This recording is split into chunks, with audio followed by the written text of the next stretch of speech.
Никако да им се стави крај на маките на пелагониското властодржачко азно. Да беше буре, па дури и без дно. Ке пукнеше, ако од ништо, тогаш барем од срам за тоа што му се случува. Рек Битола веќе неколку дена е во колапс заради криминалните сделки и тендери на ВМРО ДПМН. Она што се случува во Рек Битола не е никаква саботажа, туку корупција од епски размери.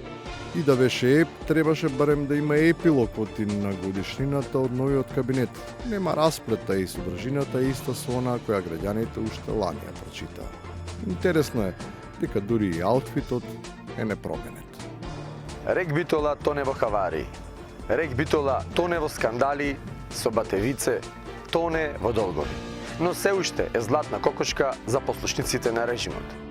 Кокошките барем несат јајца, а властите по секоја цена нарастават. Веројатно не ни треба особен подсетник за да се вратат сеќавањата за црните сценарија, кои беа приложувани како фусноти на македонскиот теп.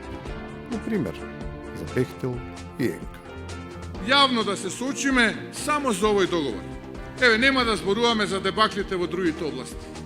Само да зборуваме за договорот со кој на народот му се одземаат милиарди евра.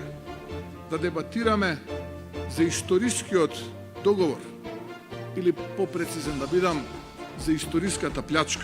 Сумите со 10 бројки се повторуваат на сличен начин. Без некоја особена дебата, со нецелосни податоци и со нејасен исход, ама со користење на предностите кои ги има воспоставено практиката да се испорачува епска математичка прецизност. Се сретнале во Лондон со фирмите кои што ќе бидат изведувачи на проектите. Каков тендер, каков закон за јавни набавки. Се е тоа една голема лага. Ги задолжија следните генерации, правевме пресметки. Секој бебе што ќе се роди следните 25 години, на дено на раѓање ќе биде задолжено 6000 евра.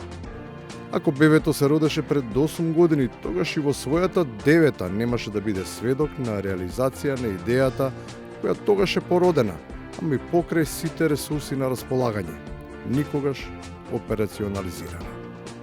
На Скопје му е потребен градски и приградски железнички превоз. Ова се постигнува преку 4 краци во и околу главниот град, кои би се вкрстувале во Скопската железничка станица. И на крајот, точно пред една година се роди ново бебе. И тоа проводе и прозборен, ама никако да се качи на градскиот воз. Па јас мислам дека можеме следната сезона во Скопје веќе да ја отвориме со вакво воз. Сезоната почнува нели во пролет секогаш, така што веќе следната сезона мислам дека можеме да ја отвориме. Пролетта 2025-та од пред неколку дена и официјално е мината. Веќе е лето, а сезоната пак е летна.